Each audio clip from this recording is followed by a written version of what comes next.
Di sebuah desa kecil di pedalaman Indonesia, hiduplah seorang anak laki-laki bernama Arga bersama seorang wanita tua yang ia panggil nenek. Mereka bukan keluarga sedarah, tetapi saling menjaga sejak orang tua Arga meninggal. Rumah mereka sederhana, berdinding bambu dan beratapkan daun kering. Kehidupan mereka sangat miskin, makan pun sering hanya sekali sehari. Suatu pagi, nenek berkata dengan suara lemah, "Ga, kayu bakar kita sudah habis. Kalau tidak ada kayu, kita tidak bisa memasak." Arga mengangguk. Meski tubuhnya masih kecil, ia sudah terbiasa membantu. Ia membawa tali dan kapak kecil, lalu berjalan menuju hutan di pinggir desa. Awalnya, semuanya terasa biasa. Burung berkicau, sinar matahari menembus dedaunan. Arga mengumpulkan ranting demi ranting. Namun, karena ingin mendapatkan lebih banyak kayu, ia berjalan semakin dalam ke hutan. Tak lama, suasana berubah. Hutan menjadi sunyi. Angin berhenti berhembus. Arga mulai merasa gelisah. Sepertinya aku terlalu jauh, gumamnya. Ia mencoba kembali, tetapi jalan yang ia lewati terasa asing. Pohon-pohon tampak sama, dan arah seolah berputar-putar. Tanpa sadar, ia telah tersesat. Saat senja mulai turun, kabut tipis menyelimuti hutan. Arga merasa takut. Ia memanggil nenek, tetapi hanya gema suaranya yang kembali. Arga mulai panik. Ia mencoba mengikuti arah matahari, tapi sinarnya tertutup kabut yang perlahan turun. Tak lama, ia mendengar suara ranting patah. Bukan dari langkahnya. Krek, krek. Arga menoleh cepat.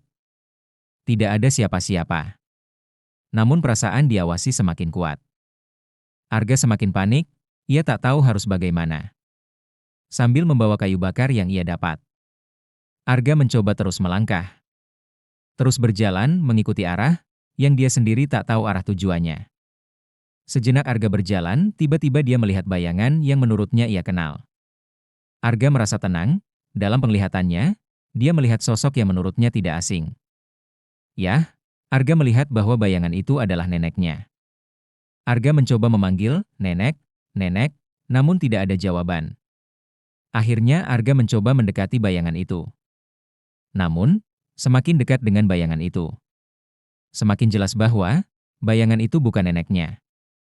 Ternyata, bayangan hitam yang menurut Arga mirip sosok neneknya adalah sebuah pangkal batang pohon yang patah rapuh. Karena hari semakin gelap, dan udara tertutup kabut dan embun, maka pangkal batang pohon itu menjadi terlihat seperti sosok manusia. Arga pun segera pergi, menjauh dari tempat itu. Berjalan menuju arah yang tak menentu. Hutan semakin gelap, kabut semakin tebal. Hawa dingin mulai menusuk pori-pori kulit, yang tak mampu lagi mengeluarkan keringat. Karena lelahnya tubuh, yang hampir seharian berjalan, tanpa membawa bekal air minum dan makanan. Arga terus menelusuri hutan yang semakin pekat, dalam suasana hutan yang semakin mencekam. Diliputi rasa lelah dan keterputusasaan. Dalam hatinya, terpikir pada neneknya yang ada di rumah sendirian. Arga mengkhawatirkan neneknya, karena kebiasaan setiap sore, neneknya meminta Arga untuk mengambil air bersih di sungai. Untuk keperluan neneknya mandi atau memasak. Karena jarak dari sungai ke rumah lumayan jauh, dan nenek Arga yang sudah tua, tidak mungkin nenek Arga akan mengambil air sendiri di sungai. Selain itu juga, Arga takut kalau neneknya mengkhawatirkannya. Arga khawatir kalau neneknya akan mencarinya, dan ikut menyusul masuk ke dalam hutan. Diliputi rasa kecemasan yang semakin kuat. Arga meneruskan langkahnya yang tak juga menemukan titik terang. Suasana hutan mulai hening, cahaya langit mulai pudar, dan di sekelilingnya makin nampak samar. Semua serba menghitam. Dalam hati Arga berkata, "Saya sering masuk ke hutan, tapi baru kali ini saya merasakan keanehan, apa saya benar-benar tersesat?" Sambil membawa kayu bakar hasil jerih payahnya seharian, yang dirasa semakin berat, dan pundak Arga harus menopang kayu bakar itu, untuk membawa pulang sampai rumah.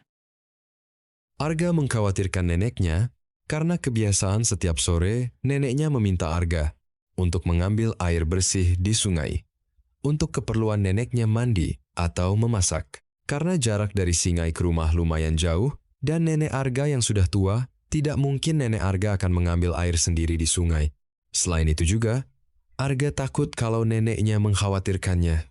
Arga khawatir kalau neneknya akan mencarinya dan ikut menyusul masuk ke dalam hutan. Diliputi rasa kecemasan yang semakin kuat, Arga meneruskan langkahnya, yang tak juga menemukan titik terang. Suasana hutan mulai hening, cahaya langit mulai pudar, dan di sekelilingnya makin nampak samar. Semua serba menghitam. Dalam hati Arga berkata, "Saya sering masuk ke hutan, tapi baru kali ini saya merasakan keanehan. Apa saya benar-benar tersesat?" Sambil membawa kayu bakar hasil jerih payahnya seharian, yang dirasa semakin berat, dan pundak Arga harus menopang kayu bakar itu untuk membawa pulang sampai rumah. Hari semakin larut, angin mulai berhenti berhembus, suara hewan pun sepertinya enggan bernyanyi, menandakan bahwa tempat itu seperti tak ada kehidupan. Tak ada satupun sesuatu yang terlihat. Yang ada di hadapannya hanya warna hitam, yang tak ada satu titik pun warna putih ataupun secercah cahaya yang memancar. Bahkan awan atau bintang di langit pun nyaris tak terlihat. Yang ia rasakan hanyalah suasana gelap dan mencekam, dan langkah kakinya yang makin tak menentu arahnya. Entah apa yang Arga lihat dan rasakan, hanya mengandalkan langkah kaki yang terus ia ayunkan sebagai usaha terakhirnya agar bisa sampai rumah. Di tengah lelah dan keterputusasaan, tanpa diduga dia melihat sesuatu di depannya, sebuah kabut asap putih perlahan menyembur dari balik pohon besar. Arga menghentikan langkahnya dan memperhatikan kabut asap itu yang semakin tebal. Dan semakin lama semakin jelas warna putih, tapi tidak begitu putih, namun cukup untuk membuat sekeliling menjadi terlihat. Walau nampak samar, namun Arga curiga, terlihat ada yang aneh dengan hutan itu. Pepohonan nampak tidak biasa, dan suasana hutan sangat berbeda. Saat Arga datang ke hutan itu, pepohonan masih dipenuhi dedaunan yang menghijau. Akan tetapi di tempat ini, pohon-pohon tidak berdaun, semua pohon tak memiliki daun, dan suasana di tempat itu seperti bukan di alam manusia. Seketika, Arga menghentikan langkahnya, mulutnya menganga tak berkata apa-apa. Matanya menatap tajam ke sekeliling, dia bingung dengan apa yang terjadi. Dalam hatinya berkata, "Di mana ini? Kenapa tempat ini berbeda? Apakah aku tersesat semakin jauh?"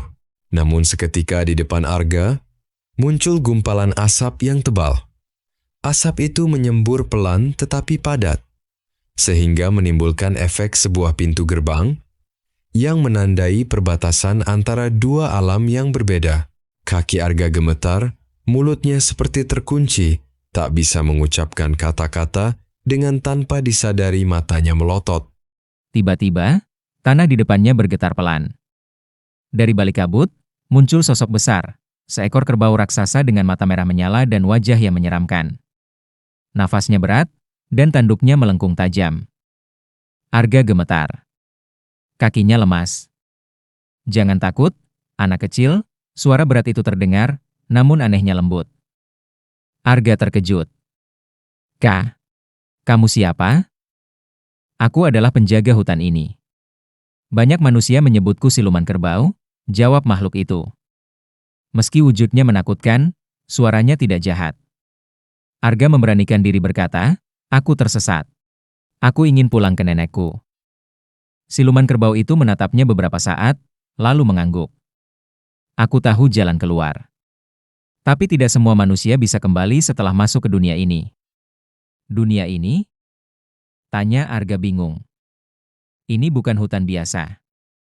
Kau telah melangkah ke dunia siluman." Arga menelan ludah, semakin takut.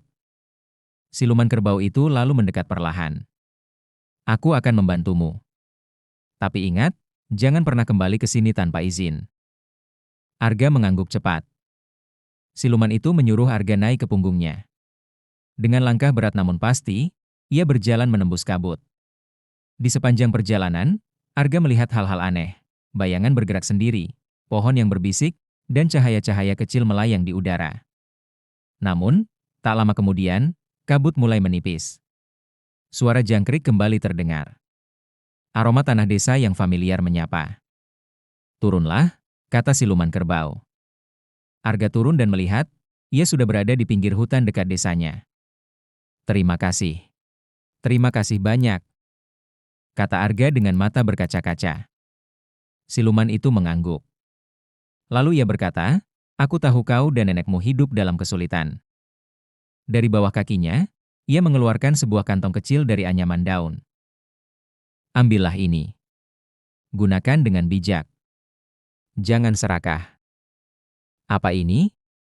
tanya Arga. "Rezeki untukmu dan nenekmu." Arga menerimanya dengan penuh rasa hormat. Setelah itu, siluman kerbau perlahan menghilang ke dalam kabut. Arga pulang dengan membawa kayu-kayunya. Meski lelah, ia tetap mengikat sebagian kayu untuk dijual ke pasar keesokan harinya. Malam itu, ia menceritakan semuanya pada nenek. Dengan hati-hati, mereka membuka kantong pemberian siluman. Di dalamnya terdapat butiran seperti beras yang berkilau lembut.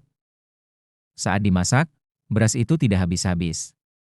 Sejak saat itu, hidup mereka berubah. Arga tetap mengumpulkan kayu, sebagian untuk dipakai, sebagian untuk dijual, tetapi kini mereka tidak lagi kelaparan.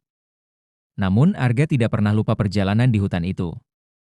Ia tahu, tidak semua yang terlihat itu nyata. Dan tidak semua yang menyeramkan. Itu jahat.